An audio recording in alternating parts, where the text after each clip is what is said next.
Hello friends, आज हम start करने जा रहे हैं फिजिकल केमिस्ट्री। और फिजिकल केमिस्ट्री में हम सबसे पहले जो टॉपिक है वो देखेंगे एटॉमिक स्ट्रक्चर। अब चूंकि हमें एटॉमिक स्ट्रक्चर अगर नहीं पता होगा तो हम उसका ना एटम पढ़ पाएंगे, ना ही एटॉमिक नंबर क्या होता है, एटॉमिक मास क्या होता है, उसमें इलेक्ट्रॉन कितने होते हैं, प्रोटॉन कितने होते हैं, न्यूट्रॉन कितने हैं, ये सब हम नहीं जान पाएंगे। सबसे पहले हम इसीलिए चैप्टर देखने जा रहे हैं एटॉमिक स्ट्रक्चर। क्लियर। सबसे पहले हम बात करें एटॉमिक स्ट्रक्चर में, जिसने सबसे पहले एटम के बारे में बताया था वो थे डाल्टन्स। तो डाल्टन्स की एटॉमिक थ्योरी क्या कहती है कि हर एक जो एलिमेंट होगा, जितने भी आपने पीरियोडिक टेबल में एलिमेंट्स देखे होंगे, उन सब में जो एलिमेंट्स होते हैं, हर एक एलिमेंट कई सारे एटम से मिलके बनता है। और वो कितने एटम्स होते हैं वो अपन पढ़ेंगे मोल कॉन्सेप्ट में। क्लियर। तो atoms of element is same. अगर हम एक एलिमेंट की बात करें, जैसे कि अगर हम सोडियम की बात करते हैं तो उसमें जितने भी एटम्स होंगे वो एक जैसे होंगे।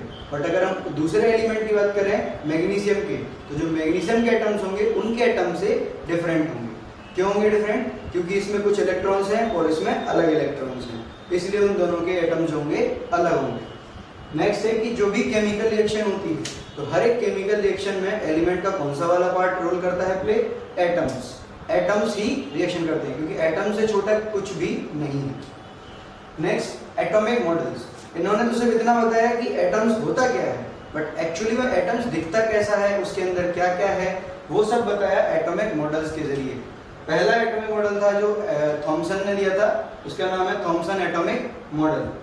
अब ये एक पहला एटम का मॉडल था जो कि किसी भी साइंटिस्ट ने दिया था, इसीलिए इसको फर्स्ट एटॉमिक मॉडल भी कहते हैं। Atom is uniform. अब इन्होंने कैसा कहा? इन्होंने बोला कि एटम एक गोल स्फीयर है पॉजिटिव चार्ज का, जिसके बीचों बीच में इलेक्ट्रॉन्स यानी कि नेगेटिव चार्ज भरे हुए हैं।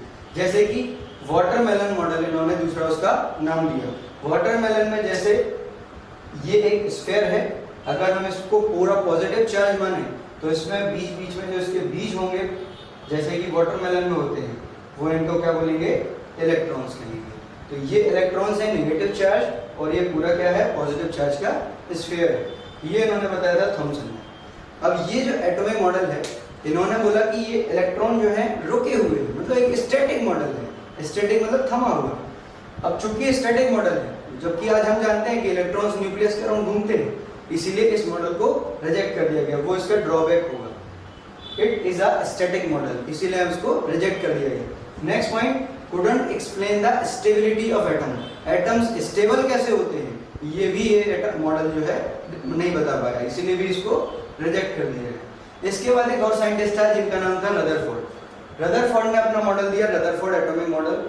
उन्होंने एक एक्सपेरिमेंट किया जिसको नाम दिया जाता है रदरफोर्ड एटॉमिक मॉडल।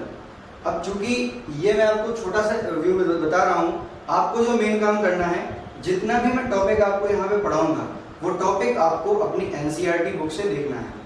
अब एनसीईआरटी बुक्स डेली इसको देख के वहाँ पे पढ़ते जाएंगे तो आपको बहुत ज़्यादा बेनिफिट होगा। अगर आप 11th-12th के स्टूडेंट हैं, या फिर आप नीट जेई में आप किसी भी एग्जाम की प्रिपरेशन कर रहे हैं, आपको वहाँ पे एनसीईआरटी का बहुत इंपॉर्टेंट रोल मिलेगा, खासतौर से केमिस्ट्री के लिए। इसीलिए केमिस्ट्री के लिए आपको एनसीईआरटी प्रेफर करनी है। जितना मैं बताऊँ उतना आप नोट्स बना लें, और नोट्स को आप तुरंत जाके एनसीईआरटी से पढ़ें, तो आपको उसमें ज़्यादा बेनिफिट होगा। और मैं अपने वीडियोस में आपको सिर्फ थ्योरी नहीं पढ़ाऊंगा, थ्योरी के अलावा मैं बहुत सारे न्यूमेरिकल्स कराऊंगा, न्यूमेरिकल्स को कराने की ट्रिक्स बताऊंगा। तो आप अगर इनका नोट्स भी बना लेंगे तो आपको बहुत ज़्यादा बेनिफिट होगा। नेक्स्ट, रदरफोर्ड का जो एक्सपेरिमेंट था, जिसको हम स्कैटरिंग एक्सपेरिमेंट बोल रहे हैं, हम उसे समझते हैं। इन्होंने क्या किया? एक अल्फा रेज का सोर्स लिया, जहाँ से अल्फा रेज प्रोड्यूस होंगी किसी। अभी अल्फा रेज होती क्या है? Alpha rays are positively charge rays. आपने नाम सुना होगा alpha rays, gamma rays, beta rays. तो उनमें से हमने अल्फा रेज को लिया है जो कि पॉजिटिवली चार्ज होती है। अब वो पॉजिटिव चार्ज होती है, हमने यहाँ पे क्यों यूज किया है, अब ये अपन देखते हैं। हमने एक स्लिट ली। स्लिट का क्या काम होगा कि अगर ये सोर्स पूरी बीम लाइट प्रोड्यूस करेगा, तो हमें चाहिए सिर्फ एक बीम जो कि हम गोल्ड फॉइल पे थ्रो करेंगे। तो हम एक स्लिट ले लेंगे जिसमें एक बीच में होल होगा, जिसके जरिए बीम बन जाएगी जो भी हमें चाहिए है। अब वो बीम हम थ्रो करेंगे गोल्ड की फॉइल पे। गोल्ड की फॉइल का मतलब ये है कि वहाँ पे कहीं ना कहीं जहाँ पे थ्रो कर रहे हैं वो कोई ना कोई एक गोल्ड एलिमेंट का एक एटम होगा, उसी एटम पे हमने उसको थ्रो किया। अब थ्रो करने से हमें 3 चीजें देखने को मिलेगी। पहली बात कि कुछ रेज ऐसी होंगी जो सीधी पास हो जाएंगी बिना किसी डिफ्लेक्शन के।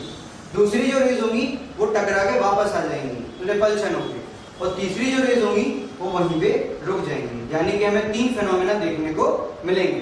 पहला वाला कि रेज सीधी पास हो गई, दूसरा वहीं रुक गई, तीसरी वापस आ गई। अब इनसे क्या कंक्लूजन निकला कि जो रेज सीधी पास कर रही होंगी, इसका मतलब है कि कहीं ना कहीं एटम में कोई खाली स्पेस होता है। आपने अभी पढ़ा है कि न्यूक्लियस और उसके अराउंड इलेक्ट्रॉन होते हैं, तो वहां पे क्या होगा, खाली स्पेस होगा।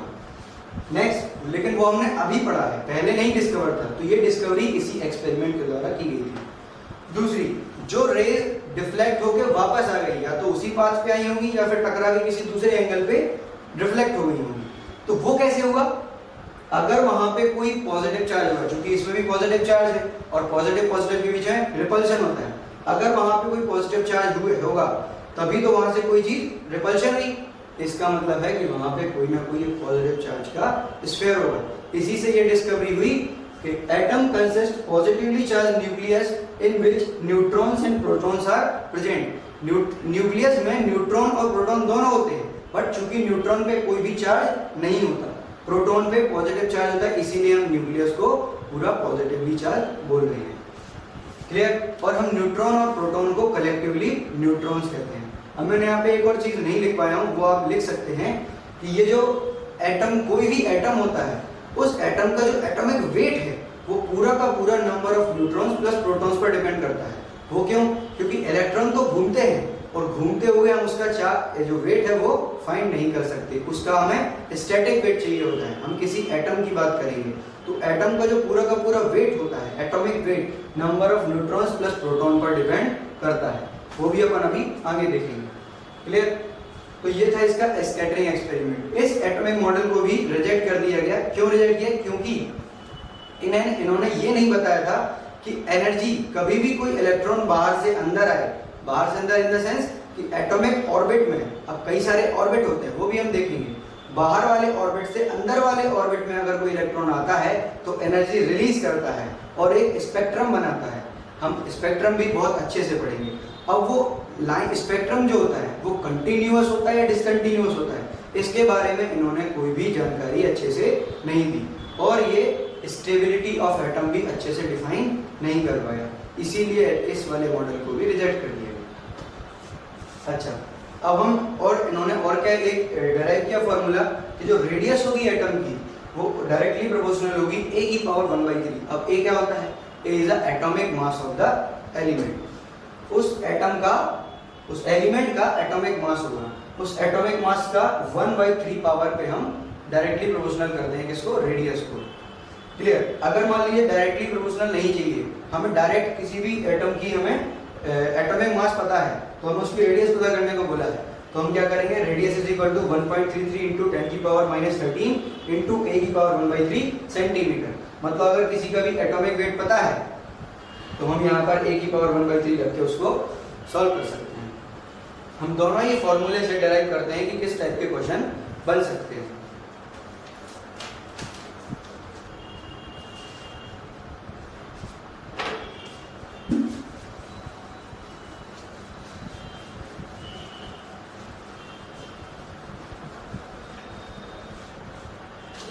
सबसे पहले फॉर्मूला जो हमने लिया था कि R is directly proportional to a की पावर 1/3। मैं पहला न्यूमेरिकल दे रहा हूं। If radius of hydrogen atom is suppose 5 angstrom. मान लीजिए क्वेश्चन में ये दिया है, हमसे पूछा है कि find the radius of aluminium atom. Clear. हम कैसे पता करेंगे? हमने एक रिलेशन पता किया है कि हम किसी भी एटम के लिए, हम किसी भी एलिमेंट के एटम के लिए R is directly proportional to a की पावर 1/3 रख सकते हैं। तो मैं यहाँ पे सॉल्व करूंगा R1 upon R2 is equal to A1 upon A2 का 1/3। ये मैंने क्यों लिया?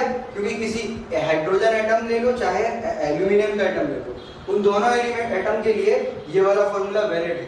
तो मैंने इसकी रेडियस को R1 मान लिया और इसकी रेडियस को R2 मान लिया, इसके वेट को A1 मान लिया और इसके वेट को A2 मान लिया। तो हम इसे सॉल्व आसानी से कर सकते हैं। देखिए कैसे। R1 हमें दिया है 5 डिवाइड बाई R2 हमें पता करना है। A1 कितना हाइड्रोजन का एटॉमिक वेट होता है 1 डिवाइड बाई A2 यानी कि एल्यूमिनियम का एटॉमिक वेट होता है 27 की पावर 1/3। अब 27 की पावर 1/3 सॉल्व करना थोड़ा डिफिकल्ट है, तो हम यहाँ पे क्या कर सकते हैं कि 5 divide by R2 is equal to 1/3 की पावर 3 भी मैं 27 को लिख सकता हूँ। कैसे? 3 की पावर 3 मतलब 3 into 3 into 3, क्लियर है? तो 3 3 9 3 27, तो मैं इसको ऐसे लिख सकता हूँ। इसको इसलिए लिखा है कि 1/3 से ये 3 से 3 कैंसिल हो जाएगा और 5 3 15, यानी कि R2 विल बी 15 एंगस्ट्रॉम। ये छोटी छोटी ट्रिक्स ही है जहां हम आसान कर सकते हैं किसी भी कैलकुलेशन को। अब हमें और भी कई सारी चीजें काम आ सकती हैं। तो 1 एंगस्ट्रॉम इज इक्वल टू होता है 10 की power -10 metre, 1 micrometre is equal to 10 की power -6 metre, 1 picometre is equal to 10 की power -10 metre, 1 femtometre is equal to 10 की power -15 metre, 1 nanometre is equal to 10 की पावर -9 मीटर। आप अभी आगे न्यूमेरिकल में सॉल्व कराऊंगा तो आपको ये सब चीजें पता होनी चाहिए। Next, mass of proton is equal to, जो प्रोटॉन का मास होता है, ये तीनों चीजें आपको लर्न करनी है। तो 1.673 into 10 की power -27 kg। Mass of neutron is equal to 1.675, यहाँ पे 3 था, यहाँ पे 5 आ गया, मतलब मास ऑफ न्यूट्रॉन थोड़ा ज्यादा होता है, बस स्लाइटली। तो मास ऑफ न्यूट्रॉन थोड़ा ज्यादा होगा in comparison to mass of proton. Mass of electron is 9.1 into 10 की पावर -31 kg। अच्छा, अब इन तीनों में सबसे छोटा कौन है?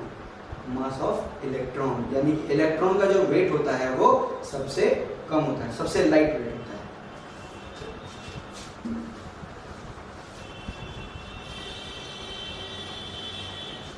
अच्छा, हम यहाँ पे दूसरे टाइप के न्यूमेरिकल अब देखेंगे कैसे बनेगा। तो यहाँ दूसरा न्यूमेरिकल जो हमने फॉर्मूला लिया था कि R is equal to 1.33 into 10 की पावर -13 into a की power 1/3 angstrom, sorry centimetre.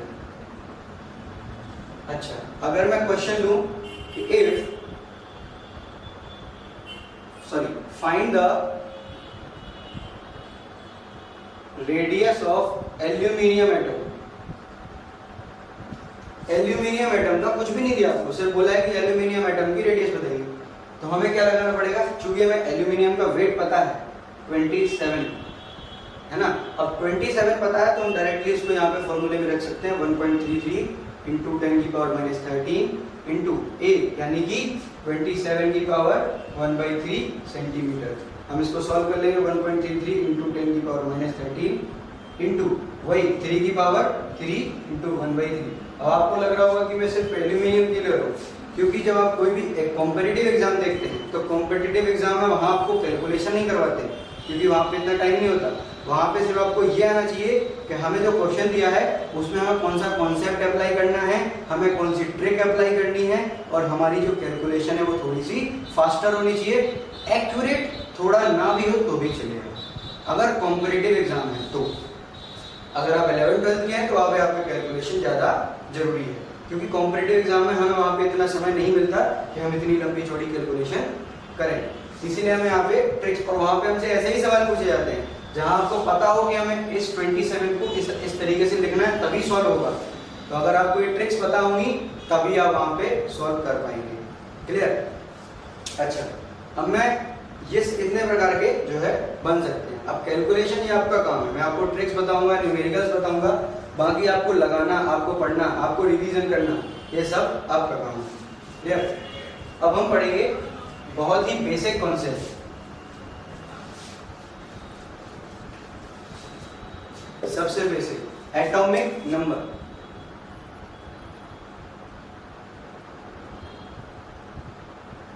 Atomic number, इसको हम कैपिटल Z से डिनोट करते हैं, कैपिटल Z।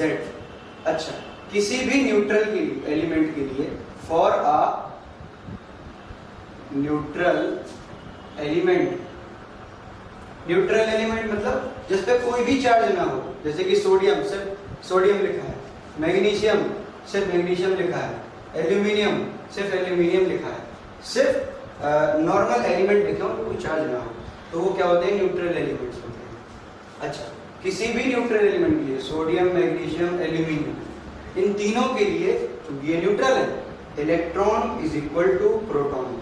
जितने इलेक्ट्रॉन होंगे उतने ही प्रोटॉन होंगे। तो नेगेटिव पॉजिटिव चार्ज जब बराबर होता है तो दोनों एक दूसरे को माइनस कर देंगे, कैंसिल हो जाएंगे, तो न्यूट्रल तो ऑलवेज ही होंगे। क्लियर? अब मैं आपको ये बताता हूँ कि जो एटॉमिक नंबर होता है वो प्रोटॉन्स पे क्यों डिपेंड करता है। देखिए, सपोज मैंने सोडियम से एक इलेक्ट्रॉन बाहर निकाल लिया। अभी सोडियम का एटॉमिक नंबर आपको पता होगा 11 होता है, यानी कि जब ये न्यूट्रल स्टेट में था तो 11 इलेक्ट्रॉन थे और 11 ही प्रोटॉन थे। क्लियर? अब मैंने इससे एक इलेक्ट्रॉन निकाल लिया तो 11 में से कितने इलेक्ट्रॉन बचे? 10 इलेक्ट्रॉन बचे, और अभी भी प्रोटॉन कितने हैं? 11। क्या मैंने सोडियम से एक इलेक्ट्रॉन निकाला तो क्या उसका एटॉमिक नंबर चेंज हो जाएगा? बिल्कुल चेंज नहीं होगा। क्यों? क्योंकि एटॉमिक नंबर किस पे डिपेंड करता है? प्रोटॉन पर। यानी कि आप किसी भी एटम से चाहे जितने भी इलेक्ट्रॉन निकाल लें उसका एटॉमिक नंबर चेंज नहीं होगा। क्यों चेंज नहीं होगा? क्योंकि उसका जो एटॉमिक नंबर है वो प्रोटॉन्स पर डिपेंड करता है, इलेक्ट्रॉन्स पर डिपेंड नहीं करता। अब मैंने आपको इसलिए बताया क्योंकि आपको पता होना चाहिए कि जो पीरियोडिक टेबल में जितने भी एलिमेंट्स होते हैं, आप लाइन से हाइड्रोजन से लेकर के जब आप लास्ट तक पहुंचेंगे 118वें तक, तो वहाँ पे इलेक्ट्रॉन का नंबर भी बढ़ता है, इलेक्ट्रॉन का नंबर ही बढ़ता है। एक इलेक्ट्रॉन बढ़ते ही एलिमेंट चेंज हो जाता है। अब एलिमेंट चेंज हुआ क्यों? क्योंकि उसमें इलेक्ट्रॉन बढ़ा। तो अब हम लोग ये मान लेते हैं कि इलेक्ट्रॉन से ही एटॉमिक नंबर होता है। नहीं होता। Atomic number number of proton पर डिपेंड करता है, इलेक्ट्रॉन पर डिपेंड बिल्कुल भी नहीं करता। हाँ, हम ये जरूर कह सकते हैं कि हाँ, एक इलेक्ट्रॉन बढ़ेगा तो एलिमेंट चेंज हो जाएगा। देख लो चाहे आप, तो सोडियम पे थे तो 11 इलेक्ट्रॉन थे, यहाँ पे 12 हो जाएंगे, तो 12 ही इलेक्ट्रॉन और 12 ही प्रोटॉन। अब यहाँ पे मैग्नीशियम से मान लीजिए मैंने 2 इलेक्ट्रॉन निकाल लिए, 2 निकाल लिए, यहाँ पे कितने बचेंगे? 10। अभी भी 12 प्रोटॉन है, तो एटॉमिक नंबर चेंज नहीं होगा क्योंकि 12 प्रोटॉन है अभी, बट उस पर कितना चार्ज आ जाएगा? +2। मतलब किसी पर भी, अब चूंकि एक और एग्जांपल ले लेता हूँ नेगेटिव चार्ज वाला, नाइट्रोजन का एटॉमिक नंबर 7 मतलब इसमें कितने इलेक्ट्रॉन है? 7 इलेक्ट्रॉन। तो अभी ये न्यूट्रल है, मतलब इसमें 7 इलेक्ट्रॉन तो 7 प्रोटॉन। ठीक। अब मान लीजिए नाइट्रोजन है इलेक्ट्रोनेगेटिवली चार्ज, मतलब उसकी हाईली इलेक्ट्रोनेगेटिविटी होती है। तो जब किसी की इलेक्ट्रोनेगेटिविटी ज्यादा होती है तो इलेक्ट्रॉन को खींच सकता है। यानी कि सपोज कीजिए मैंने इसको 3 इलेक्ट्रॉन दे दिए, इसके पास 3 इलेक्ट्रॉन आ गए, तो ये अब ये -3 क्यों शो कर रहा है वो देखते हैं। 3 इलेक्ट्रॉन एक्स्ट्रा आ गए, 7 थे, अब कितने हो गए? 10 इलेक्ट्रॉन। तो प्रोटॉन तो अभी भी 7 है, तो 3 इलेक्ट्रॉन्स एक्स्ट्रा है, तो 3 - चार्ज वो शो कर रहा है। क्लियर है ना? तो ये वाला कॉन्सेप्ट जो है बहुत ही इंपॉर्टेंट है। पहला कॉन्सेप्ट क्या है कि किसी का भी आप इलेक्ट्रॉन लो या निकालो, उसका एटॉमिक नंबर चेंज नहीं होगा, क्योंकि एटॉमिक नंबर किस पे डिपेंड करता है? उसके नंबर ऑफ प्रोटॉन्स पर। क्लियर है ना इतना? नेक्स्ट हम बात करते हैं एटॉमिक मास की।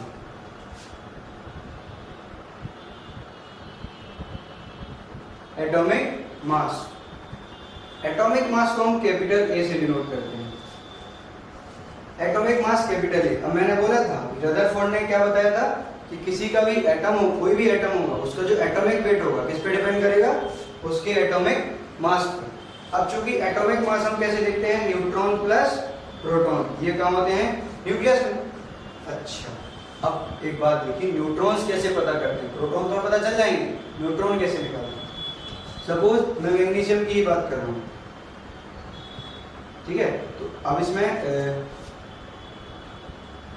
एल्यूमिनियम देखते हैं, ठीक है, एल्यूमिनियम आपको थोड़ा आसानी होगी। एल्यूमिनियम में यहाँ पे 13, यहाँ पे 27, ठीक है।